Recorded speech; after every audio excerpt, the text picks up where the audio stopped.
Quel match, quel match, quel match. Derby d'Angleterre, derby de Londres.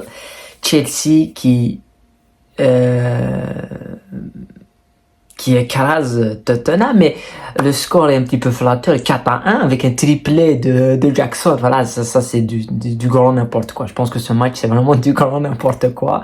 On s'attendait vraiment pas. Enfin moi je pense que c'était après la victoire de Chelsea à Burnley. Je pense que c'était après la victoire de Chelsea à Burnley. Je voyais déjà ce match-là. Je voyais pas la victoire face à Arsenal. Je me disais face à Arsenal, on n'allait pas gagner. Mais je voyais ce match face à Tottenham. Et je me suis dit, la seule équipe, parce que Tottenham, ils sont invaincus en Premier League. C'est la dernière équipe qui n'a pas perdu. Et je me suis dit, la seule équipe qui va les empêcher, ça c'est Chelsea. Et ce soir, il y a un concours de circonstances. Deux cartons, le carton rouge de Romero, le penalty, il y a des hors-jeux, il y a tout. Mais pour une fois, parce que les gens vont te dire, ouais, c'est des cartons rouges, non. Pour une fois que ça tombe du côté de Chelsea, face à Arsenal, Chelsea a dominé Arsenal tout le match et finit quand même à 2-0, à finir par 2-2. Le nombre d'occasions ratées par Jackson dans tous les autres matchs, comment Chelsea a perdu face à Brentford il y a quelques mois, il y a quelques semaines. Donc face à Aston Villa. Pour la première fois que les choses tombent du côté de Chelsea, ça aurait pu être face à Arsenal, mais ça tombe face à Tottenham, à White Hart Lane, 4-1, quel match. Donc avant de commencer bien sûr le débrief, n'oubliez pas de liker au maximum ce débrief. On va commencer par la première chose que je voulais dire. Tottenham est rentré dans le match. Je pense que Chelsea est beaucoup mieux rentré dans le match. J'ai suivi le match sur le Canal+, mais voilà, parce que je peux pas le suivre sur beIN Sport avec des commentateurs arabes qui n'analysent pas le match mais qui te parlent de n'importe quoi. Là, on a eu quand même deux commentateurs qui analysaient le match, et dès l'entame du match, il y a quelque chose qui sort, c'est l'engagement tactique mis en place.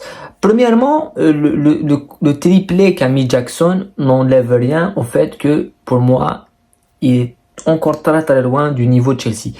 Mais il y a eu quand même un schéma qui a été mis par Pochettino, mais dès le début, ça a été mis en mal avec ce milieu de terrain qui s'était libéré, parce qu'on a vu le premier but qui a été inscrit par Tottenham, il y a une sortie de balle avec Maddison, et c'est Maddison qui faisait respirer ce jeu de Tottenham. On a débriefé Tottenham la semaine passée, et ce milieu de terrain qui a pris l'eau directement avec Chelsea, et ça a pu même mettre 2-0 parce qu'il y a un but refusé pour Son.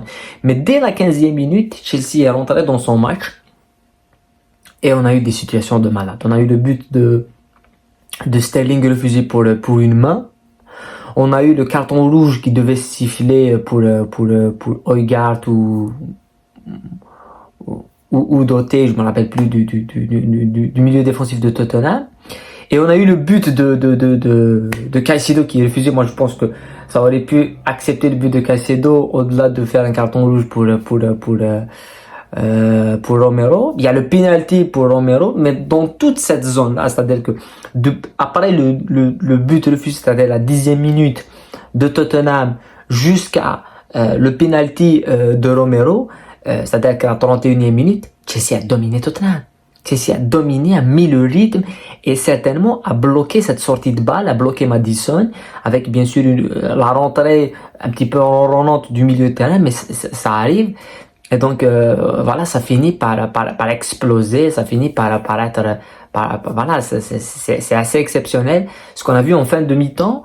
Et ce carton rouge de Romero, l'égalisation, ça aurait pu même finir à 2-1 en premier mi-temps, mais après en deuxième mi-temps, on a eu cette équipe de Tottenham qui continue à jouer la ligne vraiment en défense très très haute, à la ligne du médian, et jouer leur jeu, et ça a bloqué quand même Chelsea. C'est pour ça que je dis que moi j'avais peur que ça finisse 1-1, parce que je me suis dit si ça finit à 1-1, ça serait quand même une catastrophe de ne pas gagner face à, et certainement un 9 contre 11. Mais il y a eu ce but qui arrive et qui débloque le match. Et puis, même si comme ça, même s'il y avait eu quand même deux situations de Tottenham, mais c'est pour ça que je dis Jackson est pas encore parce que ce soir, s'il y a un autre attaquant plus clinique et tout, ça aurait pu se terminer bien avant, parce qu'en premier mi-temps, il y a eu deux situations, des face-à-face qu'il a raté. En deuxième mi-temps, il a raté des face-à-face. C'est incroyable. Il finit par un triplé, il aurait pu même finir par un quadriplé. Il a raté une dernière occasion. Donc pour moi, je me dis que c'est une victoire pour le collectif, c'est une victoire pour Chelsea, et ça confirme ce qu'on disait. Plus le temps avance, plus Chelsea récupère, et doucement, cette équipe va revenir.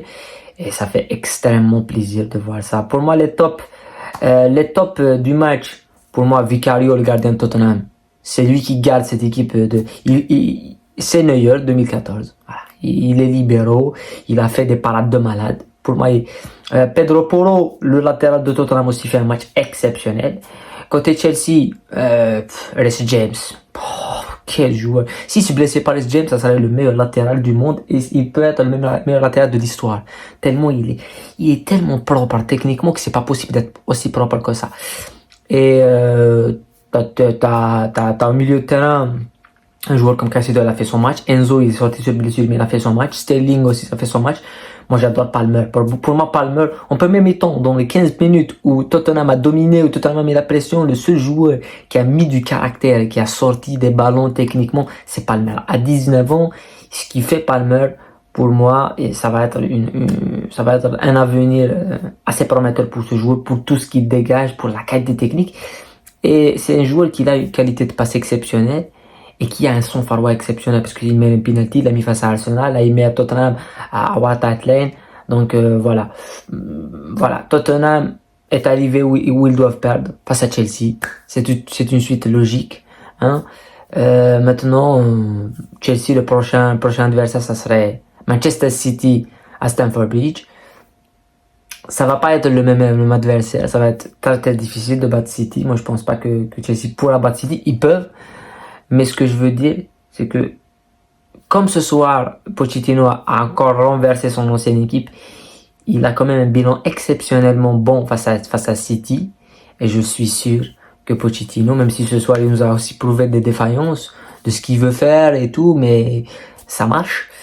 Mais plus James aura du temps de jeu et peut-être plus de confiance pour Jackson et tout, ça va changer beaucoup de choses. On se retrouve dans d'autres débriefs. Demain, la Champions League avec Milan, Paris Saint-Germain. Pendant ce temps, prenez soin de vous, la paix sur vous.